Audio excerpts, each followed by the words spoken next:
Du matériel pour renforcer la capacité d'assainissement des comités de développement du quartier de Kara et de Dapaon. C'est ce qu'est allé offrir la ministre en charge du développement à la base cette semaine dans le cadre du programme de développement communautaire en zone urbaine PDC-ZU. Bientôt, une délégation panafricaine se rendra à Bujumbura, la capitale burundaise, pour rencontrer le président Pierre Nkurunziza. Au menu de leur discussion, 2 issues pour la sortie du pays de la crise. L'envoi des troupes de maintien de la paix dans le pays ou la reprise du dialogue avec l'opposition. Et puis coup d'envoi hier samedi de la saison sportive de cette année 2016. Et c'est au stade de Kégué que vont s'affronter des athlètes venus de toutes les régions du pays dans des catégories diverses. C'était les titres de cette édition. Bonsoir à toutes et à tous. Des comités de développement de quartier de Kara et de Dapaon ont bénéficié d'un don de motos tricycles. Ce matériel va leur servir à ramasser les ordures ménagères, contribuant ainsi à l'assainissement des villes. Le don vient du ministère en charge du développement à la base pour la réalisation du PDC-ZU. Entendez, programme de développement communautaire en zone urbaine. Les précisions depuis Kara de Nestor Mozon. Le programme de développement communautaire en zone urbaine pour lequel ces mototricycles ont été acquises a été lancé en 2012 au profit des villes de Lomé, Kara et Dapaon. Le PDC-ZU est piloté par l'Agence nationale du développement à la base, ANADEP, avec les comités de développement des quartiers CDQ. L'opposé à plusieurs volets, dont les TIMO, travaux à haute intensité de main-d'œuvre. Ce matériel offert au CDQ de Kara et de Dapaon par le ministère en charge du développement à la base va servir à cette fin. Lors de ma tournée de suivi en décembre dernier à Kara, j'ai fait le point avec les quartiers qui sont bénéficiaires donc, de ce programme. Et l'une des préoccupations soulevées par tous ces quartiers, c'est qu'on puisse les aider à gérer les ordures, à assainir leur quartier. Et un élément essentiel dans la gestion de ces ordures, c'est ces tricycles. Aujourd'hui, nous venons apporter des réponses aux préoccupations qui ont été soulevées par ces populations il y a à peu près 2 mois. Alors je voulais juste rappeler que c'est une action qui s'inscrit dans la vision du chef de l'État qui veut créer les conditions pour l'amélioration des conditions, le cadre de vie des populations, mais également responsabiliser les populations elles-mêmes. Le programme de développement communautaire en zone urbaine a commencé avec une 50aine de quartiers de Lomé. Il s'est étendu à une dizaine de quartiers de Kara et à 5 de la ville de Dapaon. Les CDQ bénéficiaires de ces mototricycles sont déterminés à aller de l'avant. Tous ceux-là qui ont bénéficié de ces tricycles moteurs vont essayer de rendre propre leur quartier. Et après, il y aura une commission qui sera chargée de gérer le tricycle. Et cette commission va passer de maison en maison pour pouvoir recenser les maisons. Et ils vont à la fin payer un truc pour pouvoir amortir ou bien prendre en charge la moto si elle tombait en panne. Et il y a aussi le carburant. Je remercie vraiment le ministère, ANADEB, qui est vraiment à nos côtés.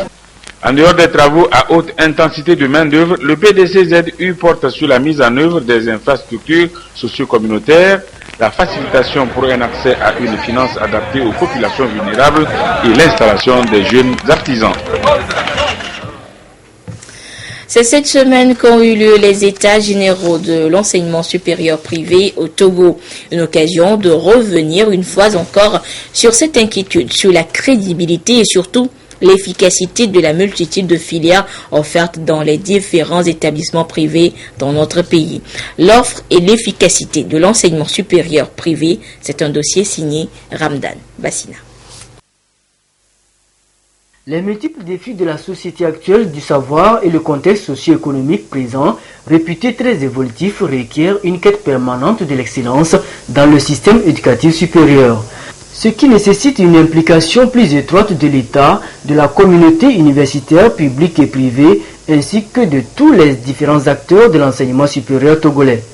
La priorité est de parvenir à rechercher la qualité et pouvoir relever les défis liés à l'adéquation emploi-formation. Le parfaire, c'est dans ce partenariat entre la Chambre de commerce, le patronat et nous. Il faut mettre en place des comités de travail entre le monde éducatif, les établissements d'enseignement supérieur, privés comme publics, avec les chefs d'entreprise, avec les organisations patronales, pour définir les besoins, pour anticiper les besoins de leur entreprise et définir des curricula qui vont permettre de sortir des produits qui correspondent à leurs besoins. Les établissements privés d'enseignement supérieur offrent une gamme variée de formations professionnelles. Ils sont une opportunité pour booster l'emploi, l'entrepreneuriat, la création de richesses.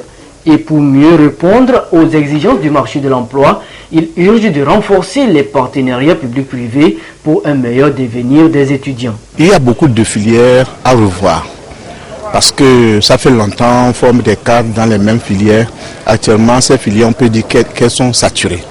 Il faut maintenant revoir, en fonction des besoins de l'emploi sur le terrain national, revoir les nouvelles filières qu'il faut mettre en place, notamment dans le domaine industriel. L'éducation, formation, emploi implique une diversification et une actualisation des disciplines.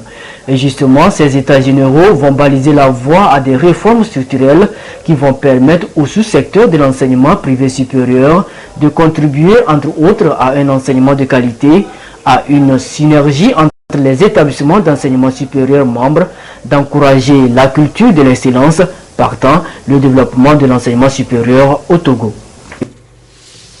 Et enseignement supérieur toujours, sachez que l'université de Lomé abrite depuis quelques années déjà un centre d'excellence régionale des sciences aviaires, CERSA, dédié à l'élevage des volailles. Il est spécialisé dans la couvaison et l'incubation des œufs et produit des poules et coqs génétiquement modifiés, mais dans le respect des normes internationales. Et au-delà de la production, ce centre forme également de jeunes diplômés et entrepreneurs sur la qualification métier. Lucassi et Antoinette Romain-Vovor nous amènent à sa découverte. Suivez le guide. De ce centre avicole spécialisé dans l'élevage des volailles et la formation des éleveurs, sortent chaque trimestre des experts et stagiaires en croisement génétique des oiseaux. Le Centre d'excellence régionale des sciences aviaires CERSA, basé à l'université de Lomé, produit des œufs et des poules modifiés selon les normes internationales requises. Pour pérenniser ce savoir-faire, le CERSA forme des jeunes diplômés et entrepreneurs en théorie et pratique. C'est des étudiants qui ont la licence, soit en zootechnie, la licence en biologie ou physiologie animale, la licence à l'ESTEBA, technologie alimentaire, les vétérinaires, les zootechniciens. Donc ça, c'est ouvert, le master est ouvert pour des gens comme ça. On veut faire la recherche parce que c'est des éléments qui vont contribuer à la formation. C'est pour ça que nos étudiants travaillent en collaboration avec les chercheurs, les enseignants-chercheurs qui sont au niveau du CERSA, qui travaillent en même temps en collaboration avec les acteurs de la filière avicole même. Akosiwa Anoumou est l'une des jeunes entrepreneurs accompagnée par le FAEJ, formée par ce centre sur la qualification métier pour une meilleure adéquation entre le porteur de projet et son initiative. Aujourd'hui nantie de connaissances techniques d'élevage de volailles et de soins vétérinaires, elle a monté sa propre ferme d'élevage. La formation nous a aidés en ce sens que nous avons compris qu'avant de se lancer dans une activité, il faut se former d'abord pour éviter quelques désagréments ou quelques résultats ou de mauvais rendements. Ce que nous avons l'habitude de faire, on a eu à changer certaines conditions de travail à travers les traitements des volailles,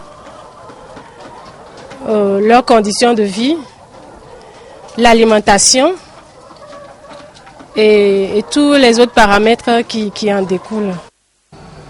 Sitopé Mauvais a aussi bénéficié de la même formation et attend un appui financier du FAEJ pour se lancer. Il est vrai que nous avons l'idée d'entreprendre, mais si nous débutons avec les performances que nous avons, ce ne serait pas le résultat comme ce que nous avons appris ici. Donc, bref, cette formation nous a permis d'être vraiment un technicien avicole. Parmi les partenaires techniques et financiers du CERCSA depuis son accréditation en 2015, la Banque mondiale et le FAEJ. Pour ce dernier, ce partenariat est une opportunité de renforcement de capacités pour les jeunes entrepreneurs du secteur avicole. L'avantage, c'est de faire profiter à nos jeunes futurs entrepreneurs d'une formation de qualité. La production avicole devient aujourd'hui le métier du jeune. Alors, pour sa qualification métier, il est de bon ton de le faire former là où il y a le meilleur. Nous sommes plus que satisfaits dans la mesure où la première vague qui est sortie, elle-même est satisfaite de sa formation. Les apprenants de ce centre reçoivent aussi des notions relatives à la gestion des ressources humaines, économiques et financières des exploitations avicoles. À cela s'ajoutent des séances de formation sur les débouchés et les coûts de commercialisation des volailles. Vu l'impact positif de cette expérience sur les activités des bénéficiaires, le FAEJ prévoit d'offrir à 100 jeunes porteurs de projets avicoles la même formation en mars prochain. L'Institut de conseil d'appui technique ICAT, de son côté, appuie depuis 3 ans les producteurs sur le terrain dans 4 préfectures de la région des Savanes. Et 138 champs-écoles ont été créés à cet effet dans l'outil Tonduare Kwenjal et Tone, dans l'objectif de conduire des expériences sur la conservation et la fertilité des sols en introduisant les techniques GIF, gestion intégrée de la fertilité des sols. Les résultats sont atteints et il faut passer aux échanges. Désiré Aloy. Le projet GIFS, gestion intégrée de la fertilité des sols, une composante de la PADAT, projet d'appui au développement agricole au Togo, s'est fixé comme objectif celui de contribuer à améliorer la sécurité alimentaire et les revenus des petits producteurs agricoles. Pour y arriver, l'ICAT, à travers l'appui à la production et à la productivité des petites exploitations agricoles, a eu à encadrer 138 champs-écoles agriculteurs dans la région des Savanes depuis 2012. Aujourd'hui, les résultats majeurs novateurs sont atteints, il faut les partager. Les villages de Djanfieri pour la zone Tanduare-Outi et Nambonga pour la zone Tone-Kwendial ont convergé les producteurs pour échanger. Une occasion aussi pour mettre en place un cadre d'information et de partage d'expérience entre les acteurs. L'amélioration de la production et de la productivité sur les sols pauvres de la savane que nous connaissons demande que nous introduisions des nouvelles technologies, de nouvelles techniques de production qui permettent au sol de se régénérer de façon à ce que l'épuisement ne soit pas total. Les options GIFS nous permettent de faire voir aux producteurs que leur pratique, que nous appelons la pratique paysanne, ne les avantage pas. Parce que quand on présente les résultats, le compte d'exploitation permet de voir que de façon significative, les parcelles GIFS permettent de dégager plus de profit. Un acquis pour les producteurs qui y voient un succès. Dans la partie GIFS, nous avons mis les fumiers, NPK et urée. Dans le GIFS, il y a le maïs et le soja. Mais dans la partie paysanne, c'est le maïs seulement. Donc nous avons fait des dépenses. Après on a fait les récoltes, on a vu que dans la partie GIFS, il y a beaucoup d'avantages. Les ONG Rafia et Copa ont été associés depuis 2012 pour appuyer l'ICAT dans ce projet novateur. Les contraintes et problèmes particuliers seront du jour au jour levés pour mieux conduire le processus dans l'objectif de consolider progressivement les résultats au bénéfice des producteurs. Ceux-ci travailleront donc désormais avec une synthèse de leçons tirées afin d'améliorer les productions. La suite de cette édition avec ce constat à présent, les entreprises et les opérateurs qui produisent, transforment, importent ou exportent les denrées alimentaires ou produits agroalimentaires ont l'obligation d'obtenir un agrément sanitaire. Le document est une garantie que les aliments mis sur le marché togolais sont de bonne qualité et qu'ils ne présentent aucun danger pour les consommateurs. Quelles sont alors les conditions pour l'obtention de l'agrément sanitaire, ses implications et son importance? Des éléments de réponse dans l'autre dossier de cette édition. Il est signé Tchassenam Baga. Togo, la mise sur le marché des produits alimentaires et agroalimentaires est soumise à un contrôle sanitaire. Il s'agit de par cette démarche de s'assurer que les denrées commercialisées ne présentent pas de danger pour les consommateurs.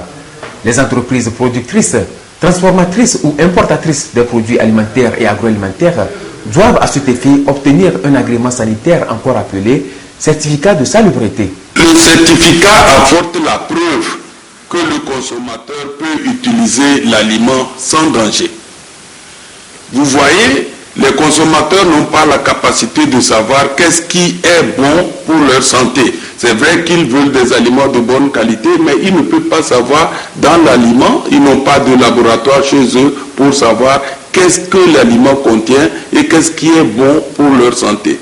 Notre rôle, c'est de donner confiance aux consommateurs. Pour l'obtention de l'agrément sanitaire, l'opérateur fait une demande au ministère du Commerce qui requiert l'expertise de l'Institut togolais de recherche agronomique et de l'Institut national d'hygiène, deux structures nationales de référence pour des analyses physico-chimiques et de microbiologie.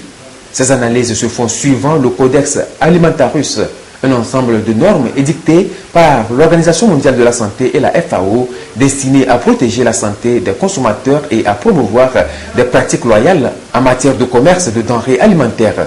D'abord, des critères organoleptiques, c'est-à-dire des critères perceptibles par nos organes des sens. Il s'agit de la couleur, de la texture, de la consistance, etc. Ensuite, il y a la composition nutritionnelle, c'est-à-dire quels sont les éléments nutritifs contenus dans les aliments. Et le troisième groupe de critères, c'est la salubrité. La salubrité suppose que les aliments-là ne causent pas de danger pour le consommateur. On peut avoir par exemple des bactéries, des virus, des parasites, etc. Une fois l'agrément obtenu, l'entreprise ou l'opérateur est soumis à des contrôles périodiques. Des contrôles inopinés ne sont pas exclus. Quand un client achète un aliment, il attend de cet aliment-là qu'il lui apporte un certain nombre de nutriments et un certain nombre de qualités. Et sur le marché, on constate souvent que certains entrepreneurs véreux n'hésitent pas à frauder sur la qualité de ces aliments-là. On peut prendre l'exemple d'un lait, par exemple, qui est mouillé, c'est-à-dire auquel on a ajouté de l'eau. Vendre de la viande de mouton à la place de la viande de chèvre, par exemple, est une fraude. Donc, au laboratoire, nous regardons tous ces aspects et nous comparons les résultats aux normes. L'obtention de l'agrément sanitaire n'est pas une fin en soi. L'entreprise ou l'opérateur doit s'efforcer d'améliorer la qualité sanitaire de ses produits pour le bien des consommateurs. Hors du Togo, suite aux recommandations du dernier sommet de l'Union africaine à Addis Abeba en Éthiopie, une délégation panafricaine se rendra bientôt à Bujumbura pour rencontrer les autorités burundaises. Sa mission sera de convaincre le président Nkurunziza d'accepter l'envoi d'une force de maintien de la paix dans son pays ou, à défaut, de dialoguer avec l'opposition. L'Union africaine a dévoilé la liste des personnes qui vont prochainement rencontrer le gouvernement burundais. Les chefs d'État de la Mauritanie, de l'Afrique du Sud, du Gabon, du Sénégal et le Premier ministre éthiopien ont été ainsi désignés par l'Union africaine pour tenter de convaincre leur homologue burundais Pierre Nkurunziza afin qu'il accepte le déploiement d'une force d'interposition dans son pays en crise. Une question que le gouvernement burundais refuse toujours d'aborder. Nous n'avons pas l'impression que la délégation va aborder la question de la Mapobou dans la mesure où le sommet, donc le CPS au niveau du sommet, se réunissant lors de la 571e réunion du CPS, a décidé de ne pas déployer la Mapobou parce que il estimait que c'était prématuré comme décision. Par conséquent, comme la décision du 17 décembre qui portait sur le déploiement de la Mapobou a été renversée par le même CPS le 29 janvier 2016, nous estimons que ce n'est pas une question qui sera discutée avec cette délégation. Le gouvernement burundais se dit donc prêt à discuter des points politiques et non sécuritaires du pays. Il refuse tout déploiement de troupes étrangères sur son territoire, une attitude qui inquiète les opposants du Sénarède, la plateforme qui rassemble les partis politiques de l'opposition radicale et la société civile. C'est Nkurunziza qui est en fait de massacrer le peuple burundais. Il ne va pas demander une intervention pour le protéger de ces massacres, alors que c'est lui l'auteur de tout le drame qui est en train de se passer au pays. Alors demander une autorisation à un bourreau d'arrêter les tueries, ça procède du surréalisme. Donc pour nous au niveau du Sénarède, ce déplacement est inutile. Une mission comme celle-là, nous pouvons d'ores et déjà dire que ça n'aura aucune incidence sur la requête et sur le besoin de protéger le peuple burundais contre le despote Nkurunziza. Après plusieurs consultations, le nouveau président du bureau de l'Union africaine, Idriss Déby Itno, a décidé lors du 26e sommet de l'institution panafricaine de privilégier le dialogue dans cette crise burundaise. L'envoi de 5000 hommes avait été évoqué en décembre par le Conseil de la paix et de la sécurité de l'Union africaine. La MAPROBU, la mission africaine de prévention et de protection au Burundi, ne se fera donc pas sans l'aval du gouvernement burundais. Pour l'heure, la date de la visite de cette délégation de très haut niveau à Bujumbura n'a pas encore été communiquée. Autre crise en cours de résolution, celle politique en Haïti. Le vide du pouvoir a été évité de justesse ce dimanche grâce à un accord permettant à un gouvernement de transition de gérer le pays. Un accord qui évite le vide politique de justesse en Haïti, signé quelques heures seulement avant le départ du président sortant Michel Martelly.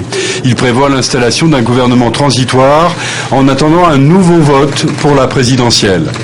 Que la signature de cet accord fait de l'Assemblée nationale en cette situation d'exception l'institution républicaine en charge de la destinée politique de notre pays. Avant l'organisation d'un nouveau second tour de la présidentielle, reporté à 2 reprises depuis le 27 décembre, les députés et sénateurs haïtiens devront élire le président de cette période transitoire.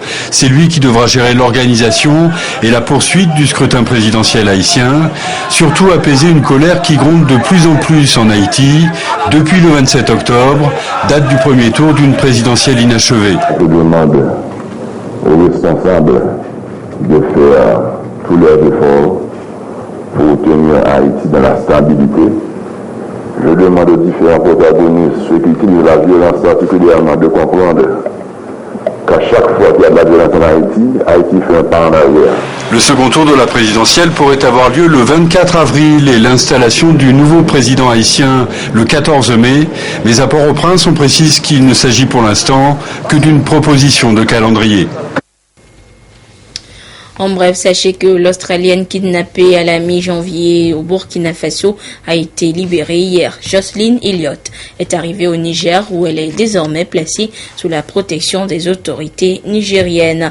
Et Jocelyn Elliott, 84 ans, était retenue en otage avec son mari après avoir été capturée dans le nord du Burkina par AQMI le 15 janvier dernier, jour de l'attaque terroriste qui a frappé la capitale Ouagadougou. Et parlant justement de cette attaque, les 6 victimes canadiennes ont été inhumées ce week-end au Québec. Ces Québécois qui avaient rejoint une mission humanitaire au Burkina Faso pour la reconstruction d'une école sont tombés sous les balles des terroristes qui ont attaqué l'hôtel Splendide et le restaurant Cappuccino en plein centre de la capitale dans la nuit du 15 janvier dernier, faisant 30 morts.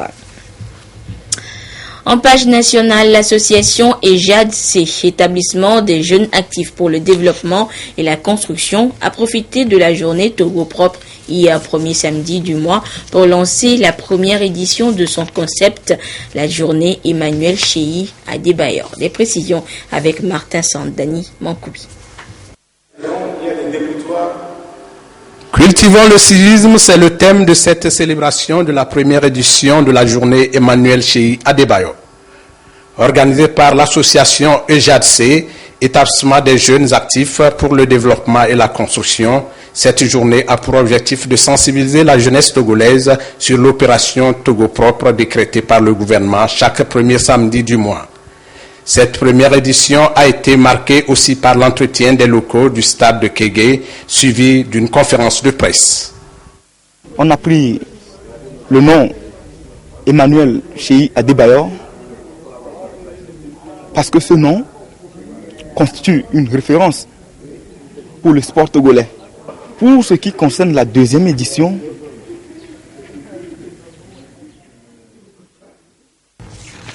nous reviendrons sur ce sujet dans la prochaine édition et sachez que une fois le stade de Kégué mis au propre, la saison sportive 2016 a été lancée, toujours donc au stade avec un premier critérium. L'ouverture de cette saison a vu la participation de plusieurs athlètes des deux sexes dans les catégories minimes, cadettes, juniors et seniors. Martin Sandani, Mankoubi. Près de 700 athlètes venus des ligues Lomé communes, Martim et Plateau Ouest ont pris part à cette ouverture de la saison sportive 2016 d'athlétisme. Une saison qui sera marquée par de nombreux critériums.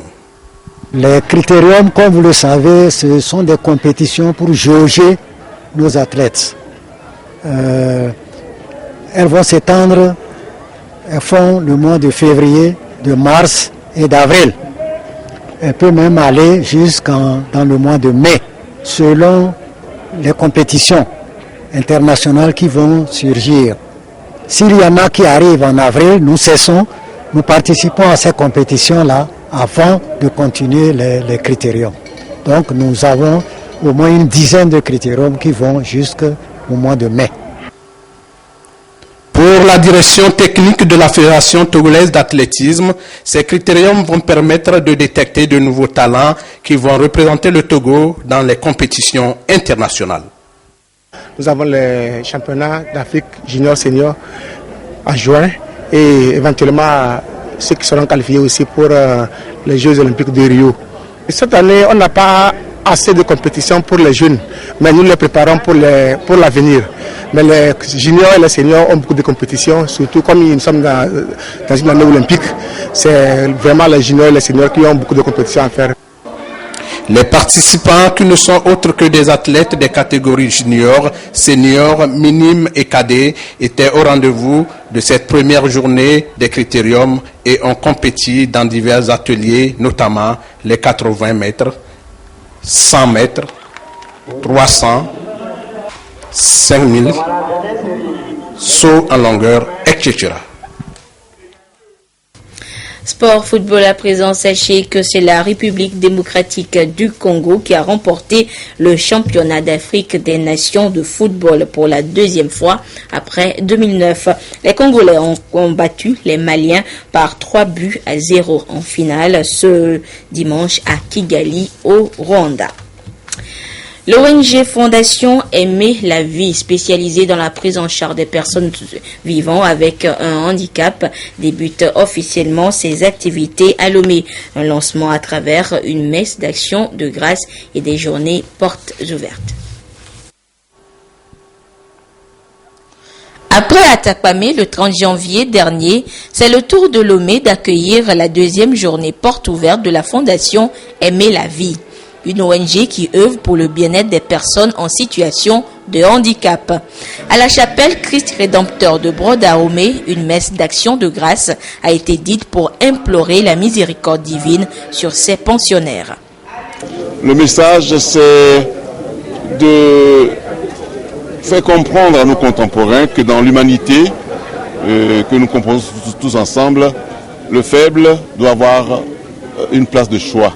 Sur le terrain, il y a d'abord une équipe de religieuses entourée d'assistants et d'assistantes. Ils sont aussi nombreux, sinon un peu plus nombreux que les pensionnaires eux-mêmes, et qui font les premiers soins, les soins ordinaires.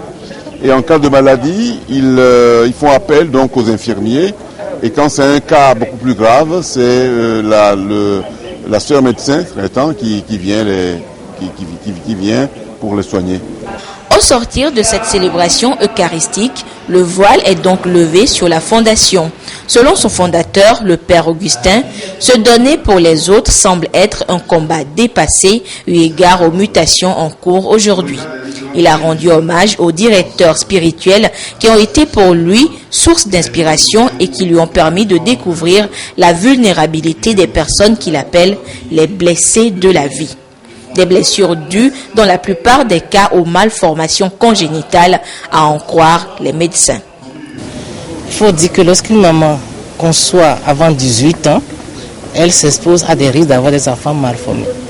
Il en est de même lorsqu'elle est âgée de plus de 35 ans, quand elle se conçoit pour la première fois. Le deuxième facteur lié à cette maladie évitable. Il s'agit de cette maladie qu'on peut dépister même pendant les consultations prénatales, notamment la toxoplasmose. C'est une maladie qui est très grave, qui entraîne des malformations au niveau du sein nerveux central chez l'enfant. Il en est de même pour la rubéole, de même que pour la syphilis congénitale. La fondation Aimer la vie est créée il y a environ 4 ans et opte pour un amour de charité. Il est installé à Hiatro, dans les plateaux, où se trouve son premier foyer. Le foyer de l'Espérance qui compte déjà une douzaine de personnes vivant avec un handicap. 1965-2015, le diocèse de Dapaon célèbre son jubilé d'or. 50 ans donc d'évangélisation célébrés ce samedi conjointement et couplé donc du pèlerinage de Dalouac à Dapaon. Et ce sont donc des milliers de pèlerins qui ont suivi la messe de circonstance célébrée par Monseigneur Jacques Anilonda, évêque de Dapaon. Le compte rendu avec Désiré Aloy. Une famille pour rendre compte de son espérance, un thème retenu ici à Dalouag, lieu saint de pèlerinage.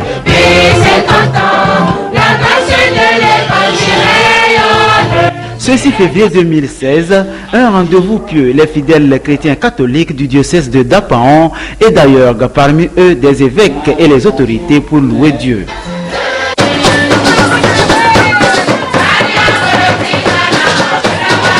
Sous la protection de Maria Goretti, Sainte Mère protectrice céleste du diocèse, des milliers de pèlerins ont répondu nombreux pour fêter les 50 ans de l'érection canonique du diocèse.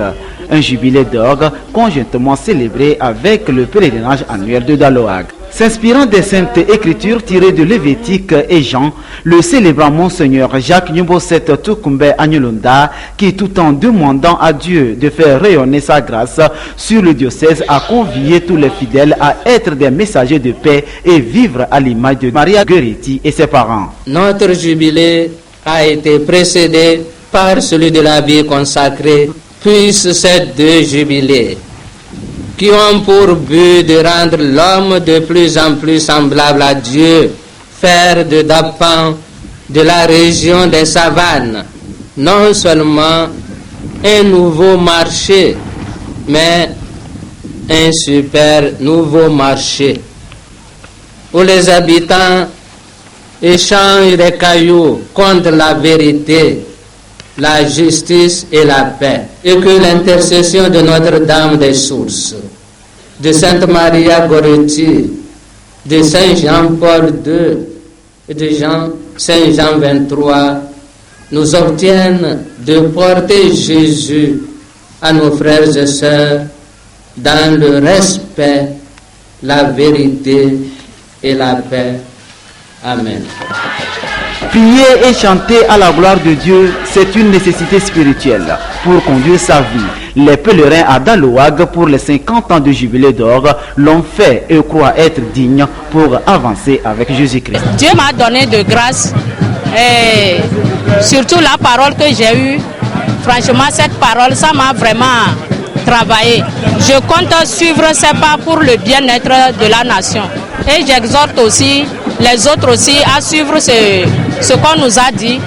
Le jubilé d'or et le pèlerinage à Dalouag rentrent dans l'histoire. Tous les fidèles, après avoir étanché leur soif de la parole de Dieu, ont la force nécessaire pour se relancer dans leur vie spirituelle et être dignes devant Dieu qui a tant aimé le monde qu'il a créé. En ce qui concerne le pèlerinage annuel, rendez-vous pris première semaine de février 2017. Et pour finir, ce communiqué de la CET, la Direction Générale de la Compagnie Énergie Électrique du Togo informe son aimable clientèle que suite au blackout survenu ce dimanche 7 février 2016 sur le réseau interconnecté de la communauté électrique du Bénin CEB, entraînant l'arrêt des groupes de la centrale Contour Global. La fourniture du courant électrique a connu des perturbations dans les villes de Lomé, Tchévié, Kévé et leurs environs. Le retour à la normale de la fourniture du courant électrique s'est effectué à 15h52. La direction générale de la CET présente ses excuses aux clients des localités et villes concernées par ce désagrément et les remercie pour leur compréhension. C'est sur ce communiqué donc que se referme cette édition. Merci à vous qui l'avez suivi un peu partout grâce à la télévision togolaise, notamment du côté de Dalouag à Dapan. Au revoir.